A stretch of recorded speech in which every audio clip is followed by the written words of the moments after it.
your news. This is 69 News Berks Edition, live at 5:30. An emotional goodbye to a fallen Reading firefighter. First responders lined streets in Berks, Lehigh, and Northampton counties to honor one of their own, a man killed in a crash when he was on his way to work. Good evening once again. I'm Rob Vaughn. I'm Wendy Davis. Many tried to fight back tears, and they leaned on each other as a procession escorted the body of Eric Herner home. Herner, a firefighter in Reading and Northampton County, died days after police say his motorcycle was hit by an SUV. Today's procession passed by Herner's station at 3rd and Court Streets in Reading. And WFMZ's Jim Vassell is live there now with more. Jim? Rob, Wendy, just days after Berks County departments carried out a procession for a fallen New Jersey State Trooper, they carry out a procession for a fallen firefighter who served the same community as they did. The family of Eric Herner embraced by his brothers of the Reading Fire Department as his gear was placed on ladder 1 ahead of his procession. It's an emotional moment days after Herner died following a crash in Berks County as he was on his way to work. Herner was a tillerman on Reading Fire's ladder 1 and assistant chief of North Catasauqua Fire in Northampton County. The procession escorting him from Reading Hospital to North Catasauqua began just after 2 o'clock. Passing through Penn Avenue in West Reading, where Denise Chassie stood by. We just wanted to come down and pay our respects and see his body pass under the flag. The procession then made a brief but melancholy stop at Herner's fire station at 3rd and Court Streets in Reading. Reading Police Chief Andres Dominguez says the city's fire and police are both dedicated to service. The Reading Police Department has had a similar experience like this in the past. I mean, we understand what they're going through. It's a brotherhood, it's a family, so their loss is our loss, and we're here to support them. The procession continued north on Route 61 onto I-78, where first responders gathered and flew a flag over the Crumsville interchange. From there, it was off to the Lehigh Valley. First responders providing a steady hand during dark times. We're a brotherhood, and it's what we do. We're there for each other, good or bad. Now, Herner was an 11-year veteran of the Reading Fire Department, and his turnout gear remains inside the station behind me, not to be touched for the next 4 weeks. Live in Reading, Jim Vassell, 69 News. All right, thank you, Jim. Governor Tom Wolf is ordering flags be flown at half-staff in honor of Herner's life in service. The order is for all state buildings in Berks and Northampton counties. The governor says the flags will remain lowered until after Herner's funeral on Monday.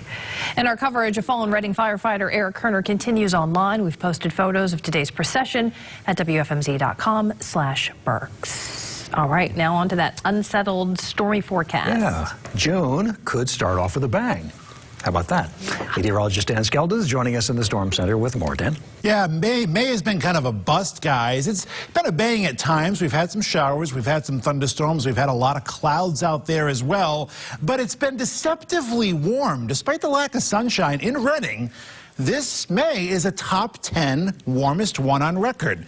All right, right at the top, you see 66.2 has been our average temperature. That puts it as the 9th warmest May on record. Go figure. So even though it hasn't really been a nice month, when the sun comes out, we get hot, kind of humid. We hit 90 on occasion. Far from it today, though. 74 is where we sit right now in Berks County at Reading. In fact, we are kind of mired in the mid-70s through a lot of eastern and southeastern Pennsylvania, mired in the clouds and kind of mucky with humidity as well. Whenever that dew point eclipses 70, that's kind of that threshold for some oppressive summer muggies. So 71's our dew point right now in Reading, Lancaster, Pottstown, Philadelphia. And you know what? I think we're going to kind of sit right around the low 70s through tomorrow night. So air conditioning, probably a good sleep aid tonight and a good thing to have tomorrow. Now, tomorrow, we may actually see some sun, and it won't take much sun to really allow those temperatures to spike. Tonight, however, see a few clusters of showers and storms. Nothing really widespread. Heaviest stuff's down over Maryland, but you can see some showers towards Harrisburg right now, towards State College. Little clusters, not everyone gets these, but over the next 4 to 6 hours, you know, there could be a couple showers, and because there's so much humidity in the air, any shower, you know, or downpour that falls could produce some heavy rain. Some sun tomorrow, but a few thunderstorms. The weekend is going to make 6 straight imperfect ones, to put it lightly, with some rain both days. And next week, guys, Rain chances just about every day. We'll see when we can bust out of this weather pattern. 7-day forecast coming up in just a bit. All right. Thank you, Dan. See you soon. There will be a town hall tonight to discuss safety concerns at Boyertown High School. The meeting is open to the community. It starts at 6 very soon, 25 minutes from now, in the auditorium. The school district alerted parents earlier this week, saying extra police officers would be at the school for the rest of the school year after a student made a threat. Officials said the comment was not viewed as viable, and the student had been temporarily banned from the school. Berks County's only Sears and Kmart stores are surviving the latest round of closings. Sears announced plans to close 48 Sears and 15 Kmarts today. Sears says the stores are no longer profitable and the locations will begin holding closing sales in the near future. The move comes after the struggling retailer reported first quarter losses and plunging sales. Time once again for the stories of World War II to come to life in Berks County. It's the 28th annual World War II Weekend. It starts tomorrow. Tom Rader is live at the Mid-Atlantic Air Museum in Bern Township this evening with more. Tom? Rob, quite the big display that comes together every year out here at the Reading Airport outside the Mid-Atlantic Air Museum. You take a look here behind me, all the old World War II era planes, vehicles, and an encampment that stretches way back beyond that airfield back there. And I got to talk to some of these reenactors, so passionate about what they do and bringing this whole story together as they get ready for the 28th annual World War II Weekend. Take a look. For many, it sparks memories of exciting aerial entertainment.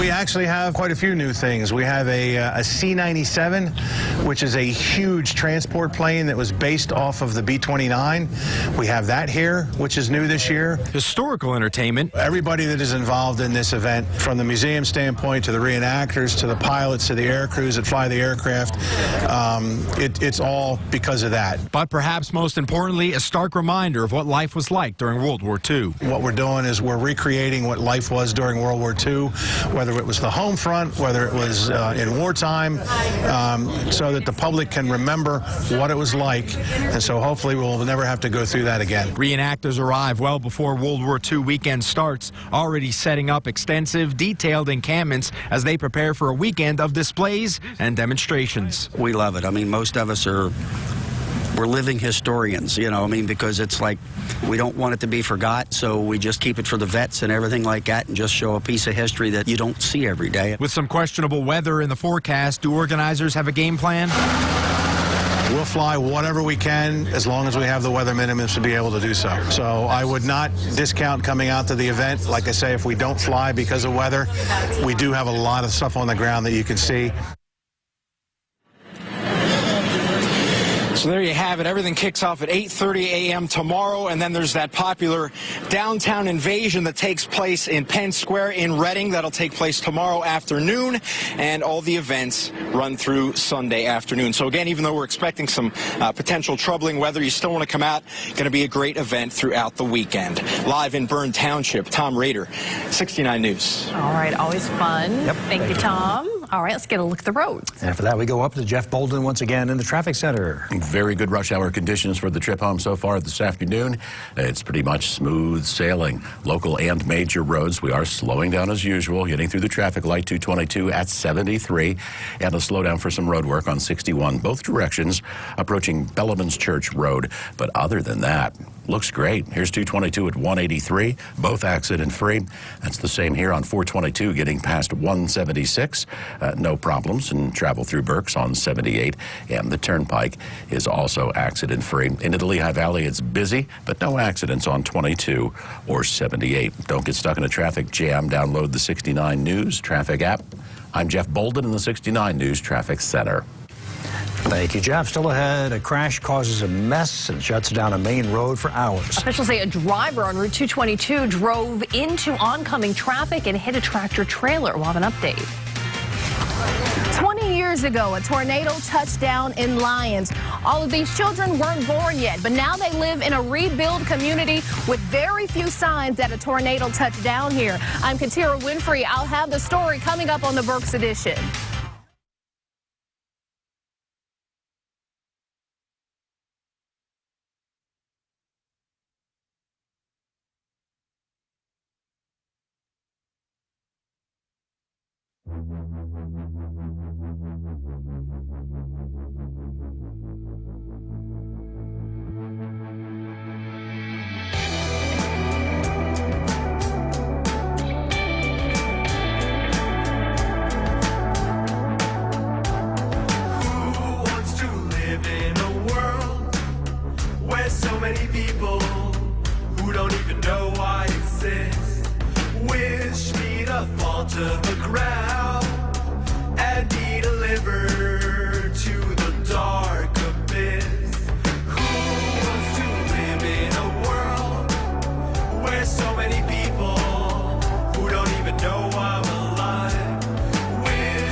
Authorities say a driver may have fallen asleep at the wheel, causing a crash on Route 222. The crash happened around 2 this morning in Maiden Creek Township. Officials say an SUV crossed into oncoming traffic near Pleasant Hill Road and hit a tractor trailer. The crash caused the truck to spill a large amount of diesel fuel, so the road was shut down until around 6 this morning for cleanup.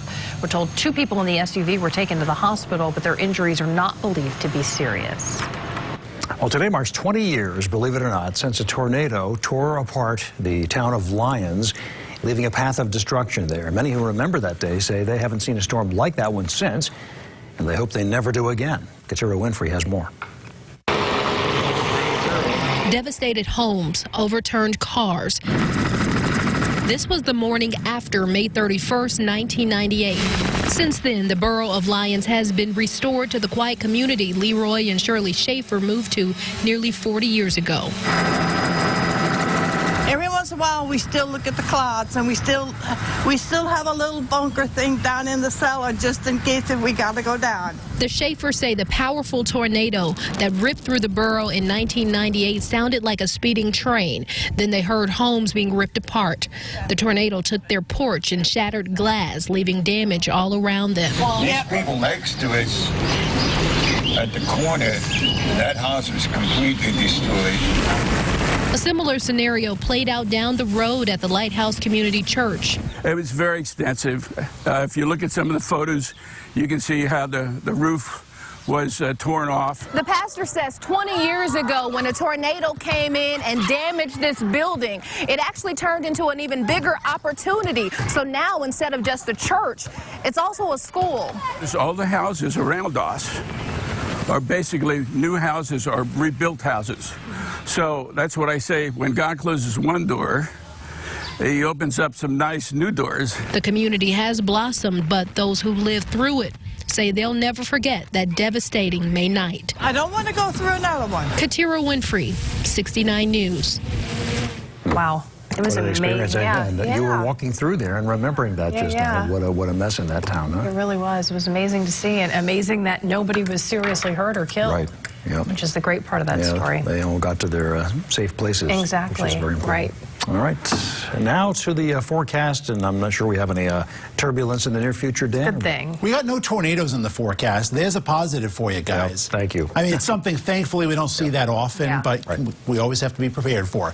We don't get much sunshine either. You know, that's where the bad news begins. 74, our high in Reading on our Thursday. Second day, we've kind of been mired in the 70s. A lot of clouds, not necessarily a lot of rain. You know, a few hundredths of an inch, a little drizzle, a little fog. But look at this. I mean, the sunshine, we should be approaching 15 hours of daylight. All right, how much sunshine did we actually see today? Very little, if any. Yeah, here's what it looked like a lot of the day. Pagoda Skyline Cam, clouds, fog, a lot of humidity, a lot of moisture in the air. Very little, if any, sunshine. Now, tomorrow, I think we see some sun.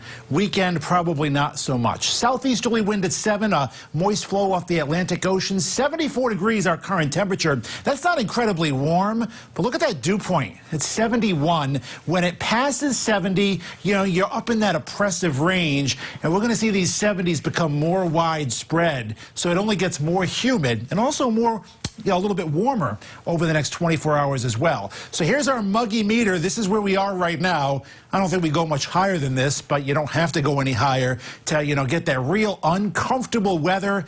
And it's a good, you know, type of weather pattern in the next 36 hours, you know, to have that air conditioner make you a little more comfortable for sleep at night. And we're not going to hit 90 tomorrow, but we're not going to be too far from it either. Current temperatures in the 70s for most of us, some 60s up in the higher elevations, I-81 corridor from Pottsville to Hazleton and up towards the Poconos. Let's take you into Berks, where it's been a mostly cloudy day. We're kind of stuck in the low to mid 70s, and we're not going to drop that much tonight. It is going to be a muggy night and not too far from 70 overnight. Now, can we produce some showers? Yeah, there's a lot of moisture in the air. Skies are going to stay mostly cloudy. You know, there's some showers back south of Harrisburg, a few thunderstorms in Maryland right now, and a couple more thunderstorms out in western Pennsylvania. It's one of those deals where a lot of tonight's going to stay dry, but because it's so humid, if it rains tonight or tomorrow or Saturday, it can pour. because there's, again, just a lot of humidity, a lot of moisture to be wrung out of the air. Alberto's remnants way up in Canada. Lows tonight, mid to upper 60s. An uncomfortable, a sticky night. And tomorrow, by far, the warmest day of the forecast. We're going to go 88 for a high in Reading.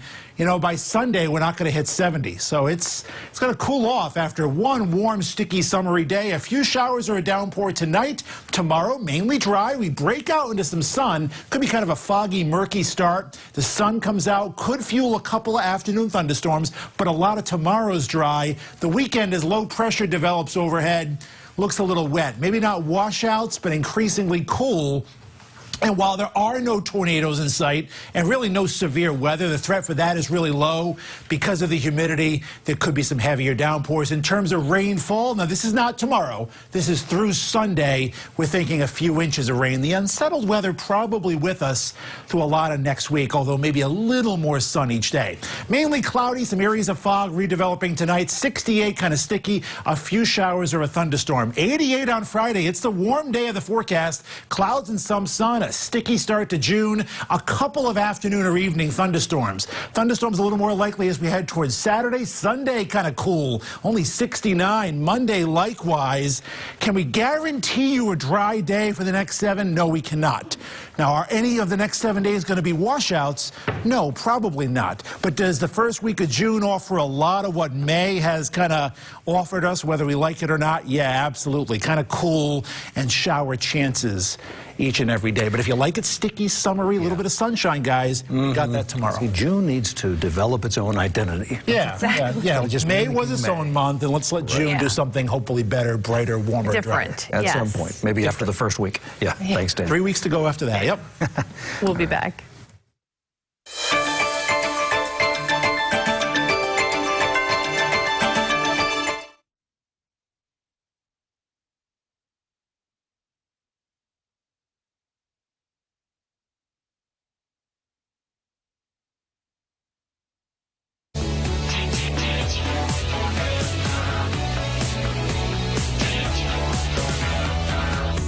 It's Saturday, and I'm in love. We linger like ghosts in the club. It's 0 hour, so stop the clocks. We float together like astronauts. And possibly you're into me. It sounds crazy, but it just might work. We smile till our cheeks hurt. I'm dreaming, don't wake me up. Saturday night for the rest of your life. You'll never have to say goodnight. We could be together on the dance floor forever. Saturday night until the end of time. I'll take you where the sun won't rise. If you're cool with whatever, we'll be on the dance floor forever.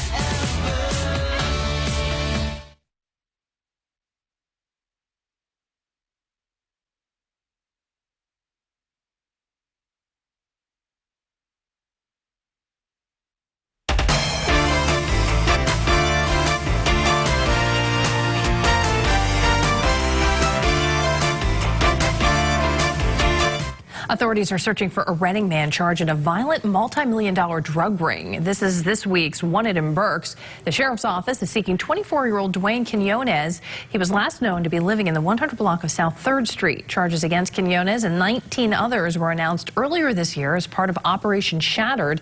If you know where he is, call the number on your screen immediately.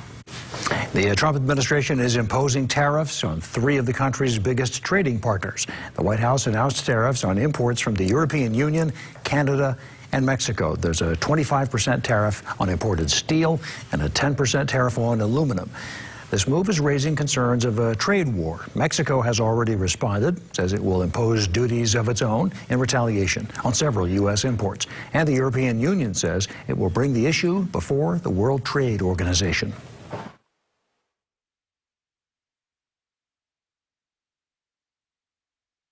The sports is right off the top. Okay. Sounds good. Thanks, guys. Dylan Cousins and Reese Hoskins will forever be linked because of their Bash Brother days at First Energy Stadium. The duo combined for 78 homers in a single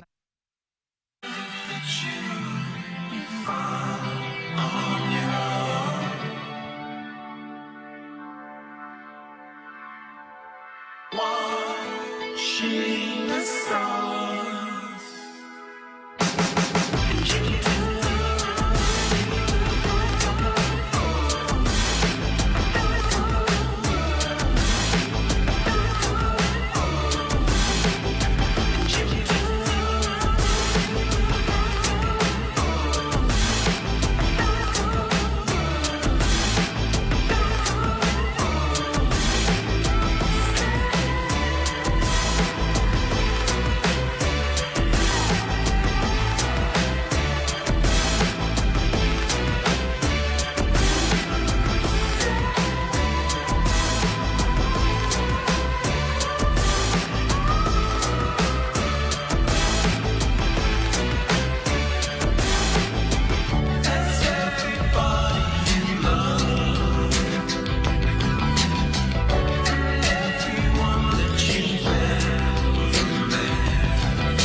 All right, time for a look at sports. Yeah, here is Sam down in the Burke studio.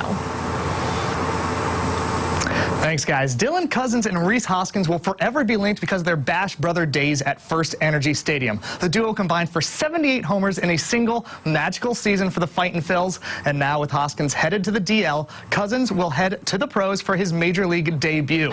After a foul ball caught Hoskins in the mouth, a CT scan revealed a fracture in his jaw. He was sent back to Philly to be evaluated by an oral surgeon. As for Dylan Cousins, it's his first call up to the bigs. He's hitting .226 with 10 long balls this year for the Iron Pigs. The lefty, he's known for his raw power. He is not in the lineup tonight, so he might have to wait to be a pinch hitter for his first at-bat. The team also recalled Mark Leiter Jr. and designated pitcher Drew Hutchison. Part of the reason Cousins might not be in the lineup is because who's on the hill for the Dodgers? Mr. Clayton Kershaw. He returns from the DL for LA. It's the Cy Younger's first start in over a month, coming back from bicep tendonitis. The Phillies will throw their young ace, Aaron Nola. He's 6-2 with a .227 ERA, so it is a great pitching matchup in Dodger Stadium, and Philly fans might get a chance to watch this one. First pitch is at 7:35, a little bit earlier on the West Coast rather than some of their games. The Fightin' Phils, they got one of their best starting pitching performances last night from JoJo Romero. He's now won 3 straight outings for the Fightin' Phils. Reading will look to take the series and end the month with a win behind Franklin Killamay on the mound. The 6'6 righty is 1-2 this year with a .536 ERA. Trenton will throw Dylan Tate. First pitch from Arm & Hammer Park is at 7 o'clock. By this time next week, the state lacrosse finals will be set, and this year Berks County has one hope to be involved in the championship festivities, and that's the Wilson Bulldogs. The Wilson girls knocked off District 7 champ Pine Richland 12-9 on Tuesday. Now they'll head to the site of the 3A championship game to face Springfield Delco in the quarterfinal. The Bulldogs have already made team history with their first state win. Now they'll look to knock off one of last year's championship finalists. We're the first Berks County team to go that far, and I think for our program it really shows that all of our hard work is really paying off and that we can do really whatever we put our minds to. We really worked hard and put all the time and effort into it so we could advance further this year, and we don't want this to end it here, so we just want to keep going. Turning to the Diamond, Ole Valley Baseball is headed to the 3A state tournament. The Lynx will open play against the winner of Conwell-Egan String Theory on Monday. That game will be played at Archbishop Wood as the neutral site. The district championship was a tough one for the Lynx. They fell to Lancaster Catholic on a Tuesday. Now they'll look to turn the page and make another run in states. Focus on the state game, because last year at this time we lost state district championship game, and we ended up making a run in the state tournament, so just gotta move on to the next one. From talking to a lot of the guys, I think the loss kind of sparked something, and I think we'll be fine moving forward. And that kind of makes me feel a little better. I think it makes a lot of us feel a little better. Boyertown baseball is hoping to grab the final District 1 spot headed to the state tournament, but they fell 4-3 to Downingtown West. The Bears came all the way back to tie it in the top of the 7th, only to lose on a walk-off, but still a great season for the Bears. And the NBA Finals get underway tonight, and for the 4th straight year, the Cavs and Warriors will go head-to-head. Golden State has taken the Larry O'Brien Trophy twice from Cleveland, and LeBron James' path to his 8th straight finals may have been his most impressive yet, consistently putting the Cavs on his back, but he will get the services back of Kevin Love tonight. Game 1 tips off at 9 o'clock. No Sixers news other than they officially made Brett Brown's extension official, so we're still waiting to hear about Brian, about their GM and that whole situation. Rob and Wendy. All right. Thank you so much, Sam. Appreciate that. And there is more to come on the regional edition of 69 News. Police believe a Monroe County school bus driver was drunk while dropping off students this week. We'll have live reaction. And police release a new perspective on a wild arrest at the Jersey Shore. And you may have to cough up some cash if you don't have health insurance in New Jersey. That's next on the regional edition.